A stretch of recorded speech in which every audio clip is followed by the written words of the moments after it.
What's up, you guys? FSC Speed Shop. We're gonna do another video today with one of these.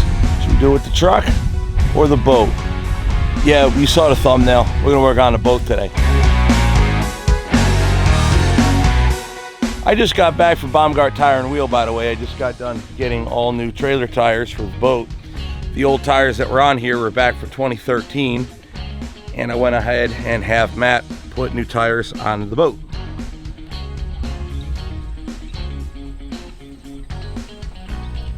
Also, because, well, bad luck strikes, and if it can happen, it happens with me. It never did come with a spare. Now it does. Mike over there hooked me up with a nice brand new tire and a brand new rim. So now we have a spare tire. That way when we do any kind of traveling. Again, the whole purpose of this boat is to have it narrow enough to fit on a trailer and not need a wide load. That's why it's the 1989 Sea Ray 268. 268's had an 8-foot 6-inch beam that makes it legal to tow on a trailer. Funny thing is, if you look at them sitting side by side, that boat is still almost as big as my semi-truck. That's a big boat. Technically, according to Sea Ray, it's a yacht. No, don't take me wrong. I'm not trying to be an ass about it or braggadocious or anything like that. However, I do have a YouTube channel, so there's a little bit of bragging going on there. However, with that being said, the whole purpose is for me to share this with you. Yes, the boat's yacht certified, meaning it does not have flotation. This thing actually can sink. It does have a fire suppression system in the engine room, and it does not have a weight or maximum people limit. So like a smaller boat, you can only have like 5 people or 400 and some odd pounds or whatever the numbers may be. This doesn't have that. It's yacht certified.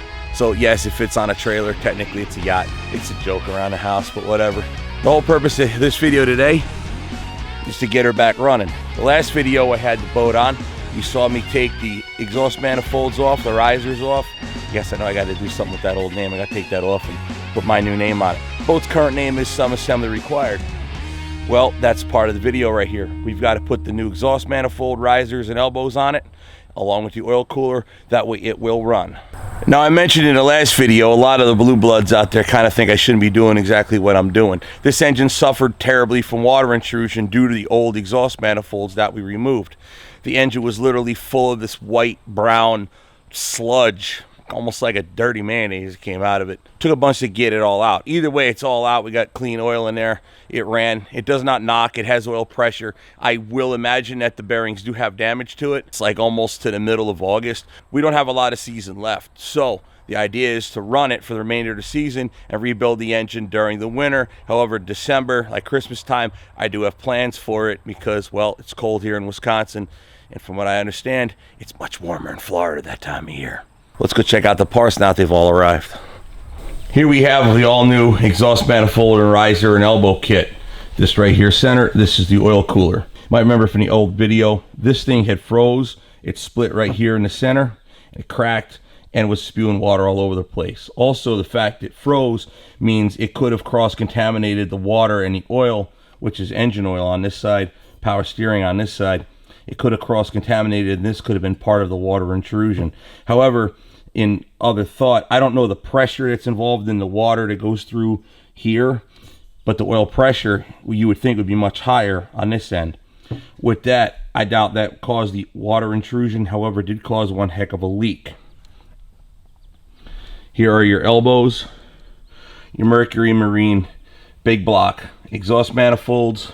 These are genuine Mercury exhaust manifolds. They're not that remanufactured or aftermarket crap made in China. Same with the elbows. I believe these came out of Quicksilver along with your 3-inch risers. Again, elbow risers. One thing I wanted to show you here was these two studs are longer. Now these go up through the risers and up through your elbows, but these are longer because what happens is these two hold your relocated oil filter up on the front of the manifold as opposed to down below the block where you just can't get to it. Another thing I wanted to point out is the gaskets between the riser and the manifold. They have a blocked off hole on each side. They would sit like so, as opposed to these, which are wide open and sit like this. According to the paperwork that came with this, these smaller holes here are used for when your engine does not have a heat exchanger and all you do is run raw water through both the engine and your manifolds. If you have your kit where you use a heat exchanger, in other words, it looks like a radiator cap tank on the front of the back of the engine, you use a wide open gasket like so. This kit came with 4 of these gaskets, 1 each side, and 2 of these gaskets, 1 each side. For my application, I'm only going to use 2 of the open gaskets and 2 of the closed gaskets. Again, these are for a pure raw water situation, and the wide open ones are for a heat exchanger mixed situation where you're running reciprocating constant coolant like antifreeze through your engine and then raw water through your heat exchanger. Basically, that way it keeps the raw water, like salt water if you're in saltwater applications, out of the engine block. You might remember from the other video, if not, go back and check it out. This is the oil cooler that came out of the boat. Now, see some of the oil remnants. That's the nasty crap that was full in my crankcase. It's split right here. Now, the water leak itself was coming out of here. Now, I have no idea what was damaged inside of these tubes. This side is the power steering side of the oil cooler, and this side is the engine oil side of the engine oil cooler. Now, if you look at here, these are the hose attachments that go in. Now, there's no direction to it. It go in this way or this way. It doesn't much matter. This is the power steering side. Like I said earlier, this is not relevant. The concern I had was also not only was it leaking where it split, but did it crack any of these tubes on the inside and start putting water in the oil that way? Don't really know. Here's the concern. I ordered a new one. We'll put these two together for this demonstration. The new one I ordered is right here. Now, I ordered this from, I don't remember if it was CP Marine or Harden Marine or Harden Performance or whatever it is on the internet. It doesn't much matter. They look like the same place. Now, the issue was the overall length.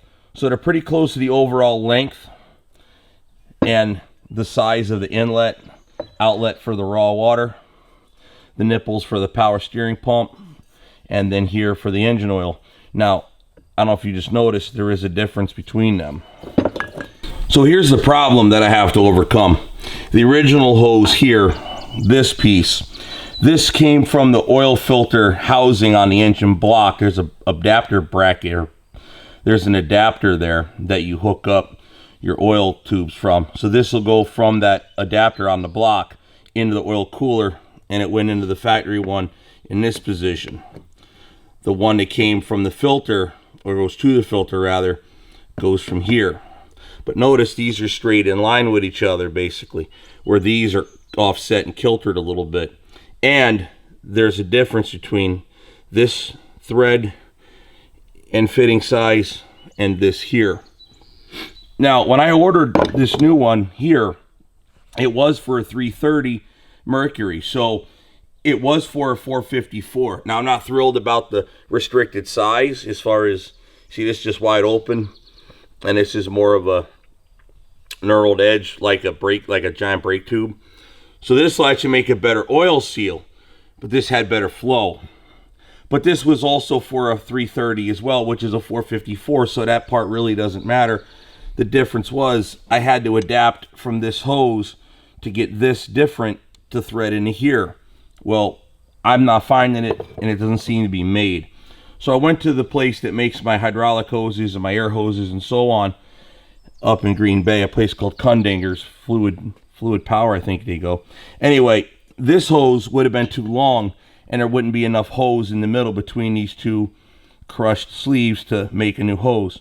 So we're just going to reverse the flow. This one, and it's a good thing that these are off kilter, because now this one will hook up like here, this way with a straight 90 degree. The other one comes at a 45. That way they'll pass each other. This one will go this way, this one will go this way, and the other one will come back and come in at a 45, and they won't interrupt each other. So that's the idea I had to make this work. So that hose becomes this hose, like so, and we're going to deal with the extra length by simply relocating it instead of here, put it here, and then run them crossed. Again, the oil flow direction does not appear to matter. Now the whole thing is, now today's Thursday, I'd like to get the boat in the water Saturday to at least run it and make sure everything goes okay. Now the idea is I want to put this stuff together between today and tomorrow, and I'm starting to run out of time. So if I can get half the oil cooler mounted, I still could put the starboard side manifolds and elbows and put the exhaust on the starboard side and wait till I get the rest of the components for the oil cooler for the port side. That I could do Friday in the morning to get the last hose that I need. After that, it shouldn't take me too long to put the exhaust together and then work with the rest of the boat Friday and then put in the water Saturday. We'll see how that works. Now that made a pretty big difference. Earlier I took the power washer and I put some degreaser in it and I went ahead and degreased it, trying to clean the bilge up a little bit. Let me tell you, it made a nice difference. I mean, it still needs some work, but I'll worry about that once the engine's out over the winter. By the way, I also will be filming this time my GoPro, since I got a new one. You've seen in the beginning of one of the trucking videos I did. Got the little clamp-on attachment, so I'll be able to get you better pictures without, like, really hurting myself. Now here you'll see what I've done. Here you'll see what I've done is I've taken from the housing that would go to that oil cooler, which sits right in here. I've just simply bypassed that oil cooler completely to run it earlier. So now I've just got to take this hose off. This hose would attach to the oil cooler. Watch, I'm gonna drop all the oil in my clean bilge again.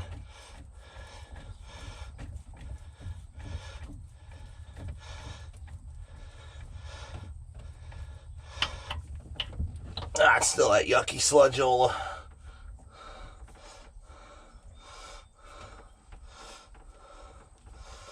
It's gonna take a while for that to not be in there, if ever.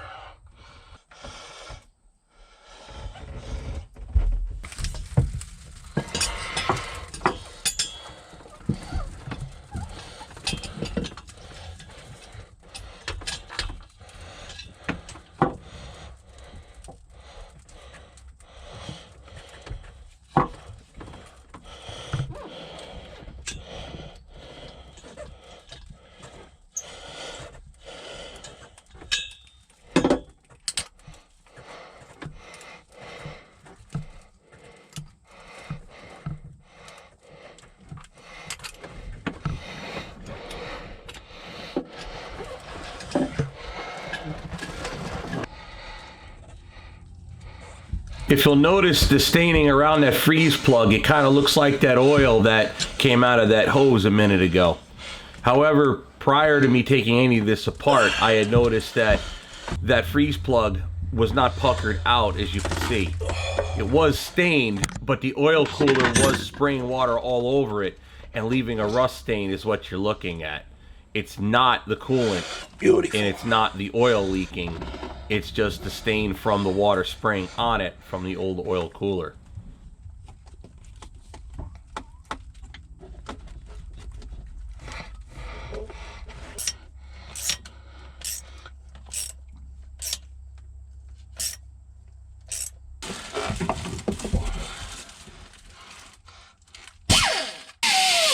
Now I'm using my twist lock whizzer wheel to clean up the mating surfaces between the head and the exhaust manifold.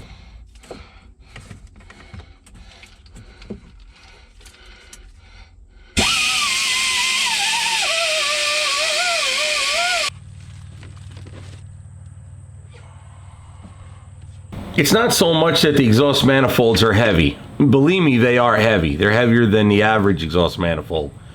But I'm not exactly a little Tinkerbell fitting in this engine room.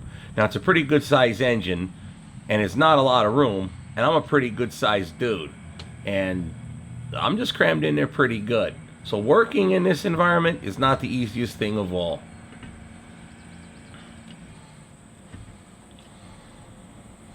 Also, at this point, I'm bent over pretty heavy, and I'm a big dude. So when you're bent over and your gut is smashed into your lungs, you're gonna huff, you're gonna puff. Just the way it is.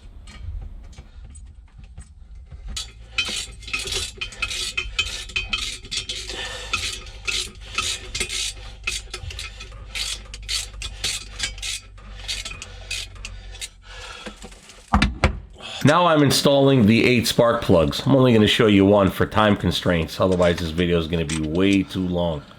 We're reusing the old spark plugs. They didn't look too bad. Again, this is an injured engine, and we don't plan on running it much longer than just simply the remainder of this season, and even there with restricted use.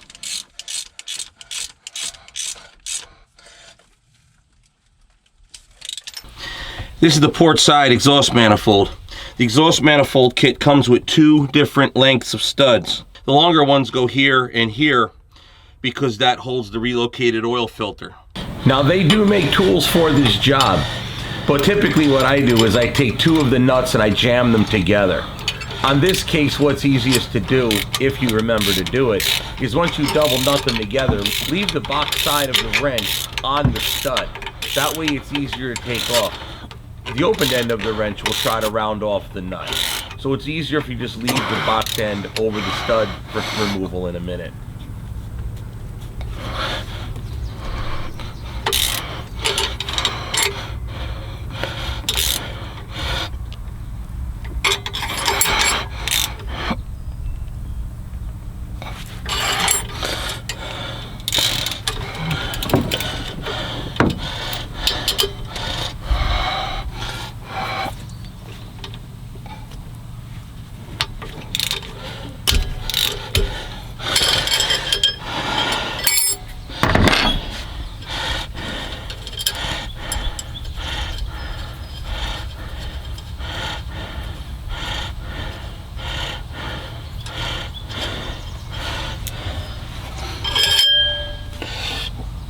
It's time to put the risers and elbows in. I've already pre-positioned the clamps on the exhaust Y pipe on the back side here. Usually I reverse the clamps, but these power steering hoses are so close, so I'm going to put the screw part of the clamps on the back side on both of them. I don't normally do that, but again, I don't want to chafe those hoses. First gasket that goes on is the unrestricted gasket. You kind of have to play with the studs a little bit.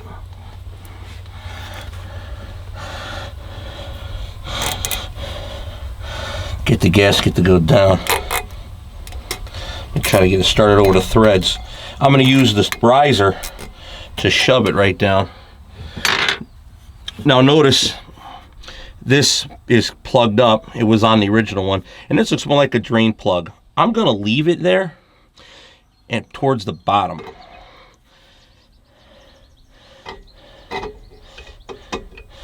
Don't believe it matters. We never use these anyway, so, but in pictures I've seen this facing forward, so, oh look at that, it went straight down.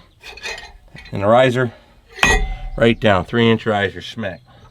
Now this is the one you use the restricted one on because this is a raw water engine, not a heat exchanged engine.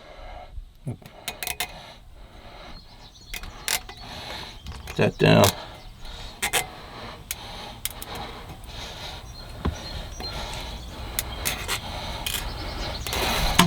There we go. Next is the elbow and exhaust tube together. Again, I've already pre-positioned the clamps on the boot.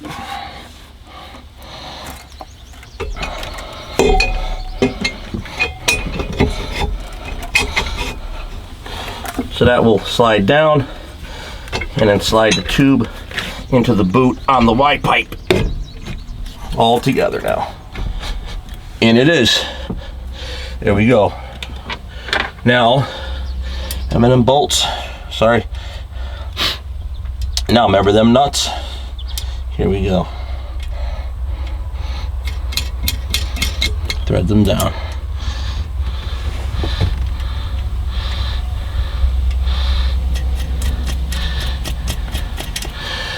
And the best part about working on a boat is when you forget your tools or don't realize you need a certain tool, you gotta climb on out, go back over. Matthew is not home yet, so my tool gopher has not arrived, so he is now me. I'm back.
Remember that relocated oil filter?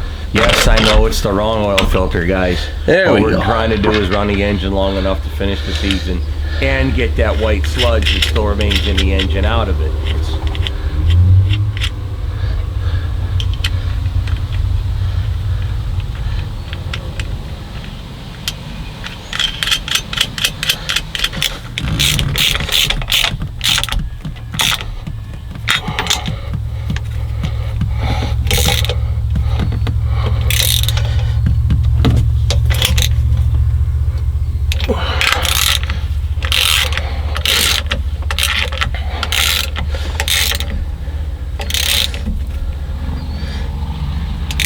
New oil filter bypass hose.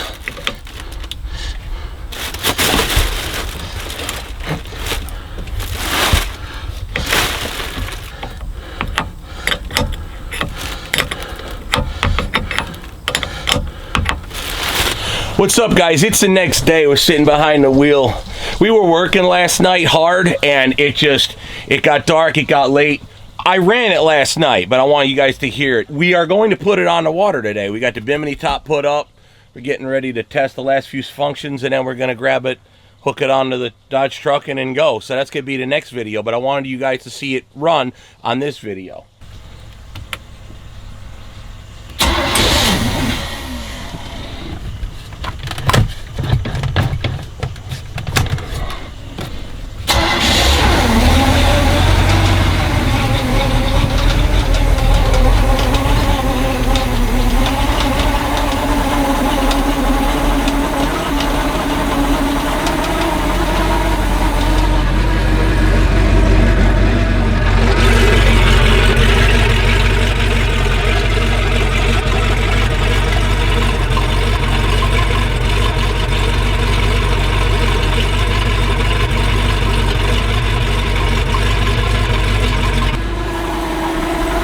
Was filming, I went ahead and topped off the power steering pump.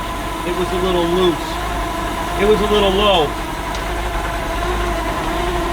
Before you guys make a comment, I don't know why, but the original owner did not have the blower hooked up properly. I do now. It works and functions fine. I was running it earlier. Also, I fixed the bilge pump wiring. It was terrible. So yesterday I had it running for about a good hour. The temperature went up to about 145 degrees and it stayed right there, didn't move. It wasn't overheating. I'm not really sure where they should be. At 145, I guess it's all right. I mean, it's enough heat to make hot water, right? But it wasn't overheating, that was the important part. Now, yes, I know the engine's questionable. I expect some issues to it. The drive leaks a little bit of oil. It was a little low, we put a little oil in it. It does kind of sound like a thrashing machine and it's pretty well pitted, because the owner previous to the guy that I bought it off of, he left it sit in the water a lot, so the drive ain't in the best shape. Either way, I wanted you to hear it run. It runs good, at least on the muffs it does. So we're gonna finish up, packing up, we're gonna put it in the water today, and the next video. Go ahead and subscribe, hit that notification bell so you'll see this thing on the water. Later. I wake up, flex, thumb down now, check, no drip, this, wet. Tell her run it up, no sleep, no rest, might crash, might wreck, but first I stretch, tell her run it up. I wake up, flex, thumb down now, check, no drip, this, wet. Tell her run it up.